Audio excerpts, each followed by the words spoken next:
সুপ্রিয় দর্শকবিন্দু, আসসালামু আলাইকুম রহমতুল্লাহি ওয়া বারাকাতুহু। একটি ব্যতিক্রমধর্মী খবর, সেটি হচ্ছে 2014 সালে ঝিনাইদহে সাবেক রাষ্ট্রপতি জিয়াউর রহমানের শাহাদাত বার্ষিকী উপলক্ষে একটি কাঙালিভোজের অনুষ্ঠানে আওয়ামী লীগের লোকজন হামলা করে অনুষ্ঠানটি পণ্ড করে এবং খাবারগুলো নষ্ট করে ফেলে।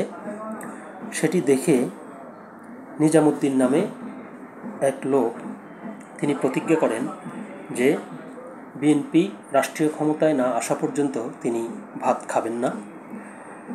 যেই প্রতিজ্ঞা সেই বাস্তবায়ন। সেই থেকে এখনও তিনি ভাত না খেয়ে শুধুমাত্র কলা এবং রুটি খেয়ে জীবনযাপন করছেন। তো এই খবরটি বিএনপির ভারপ্রাপ্ত চেয়ারম্যান জনাব তারেক রহমান সাহেবের কানে পৌঁছে এবং তিনি অসুস্থ হয়েছেন এটা জানতে পেরে জনাব তারেক রহমান নিজামুদ্দিনকে ঢাকায় নিয়ে উন্নত চিকিৎসা প্রদানের জন্য তার দলীয় নেতাকর্মীদের নির্দেশ দিয়েছেন। এই সংক্রান্ত একটি খবর প্রকাশিত হয়েছে দৈনিক যুগান্তর পত্রিকায়। চলুন দেখি আমরা খবরটির বিস্তারিত কি লিখেছে। সেই নিজামুদ্দিনকে চিকিৎসার জন্য ঢাকায় আনলো বিএনপিকে রাষ্ট্রীয় ক্ষমতায় দেখার জন্য প্রায় এক যুগ ধরে ভাত না খেয়ে থাকা ঝিনাইদহের সেই নিজামুদ্দিন মণ্ডলকে উন্নত চিকিৎসার জন্য ঢাকায় আনা হয়েছে। বিএনপির ভারপ্রাপ্ত চেয়ারম্যান তারেক রহমানের নির্দেশে বুধবার দুপুর 1টার দিকে ফরিদপুর মেডিকেল কলেজ হাসপাতালে তাকে দেখতে যায় কেন্দ্রীয় বিএনপির একটি প্রতিনিধি দল। পরে চিকিৎসকের পরামর্শে তাৎক্ষণিকভাবে তাকে ঢাকায় নেওয়ার সিদ্ধান্ত হয়। ঝিনাইদহে মহেশপুর উপজেলার বাঁশবাড়িয়া গ্রামের বাসিন্দা নিজামুদ্দিন মণ্ডল 2014 সালে ঝিনাইদহের মহেশপুরে বিএনপির প্রতিষ্ঠাতা শহীদ রাষ্ট্রপতি জিয়াউর রহমানের শাহাদাত বার্ষিকী উপলক্ষে কাঙালিভোজের আয়োজন করা হয়। ওই অনুষ্ঠান আওয়ামী লীগের হামলায় পণ্ড হয়ে যায় এবং রান্না করা খিচুড়ি নষ্ট করা দেখে প্রতিজ্ঞা করেন তিনি আর ভাত খাবেন না। যেই প্রতিজ্ঞা সেই কাজ, এরপর থেকে শুধু রুটি আর কলা খেয়ে থাকেন তিনি।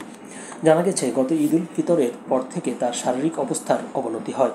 এর মধ্যে গত 28 এপ্রিল বেশি অসুস্থ হয়ে পড়লে চিকিৎসার জন্য তাকে ফরিদপুর মেডিকেল কলেজ হাসপাতালে ভর্তি করেন তার পরিবারের সদস্যরা।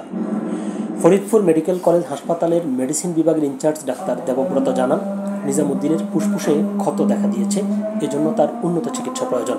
এদিকে নিজামুদ্দিন মণ্ডলের অসুস্থতার খবর বিএনপির ভারপ্রাপ্ত চেয়ারম্যান তারেক রহমানের দৃষ্টিগোচর হয়।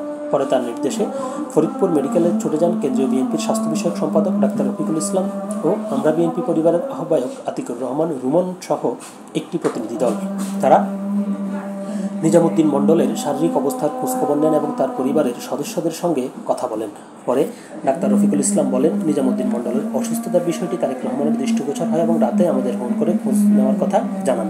পরে আমরা এখানকার ডাক্তারদের সঙ্গে যোগাযোগ করে জানতে পারি দুরারোগ্য রোগে আক্রান্ত হয়েছেন। তার এমন কিছু পরীক্ষা নিরীক্ষা দরকার যা পিজি হাসপাতালে রয়েছে। তার চিকিৎসার যাবতীয় খরচ বিএনপি বহন করবে।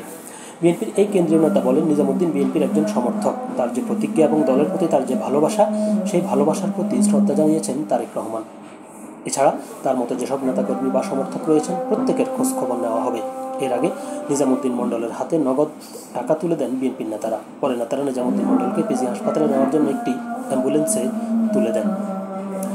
তো শেষ কথা হচ্ছে যে দলের প্রতি একজন ব্যক্তির এরকম আন্তরিকতা, ভালোবাসা সত্যি প্রশংসার দাবি রাখে। তো সকলে ভালো থাকবেন, সুস্থ থাকবেন।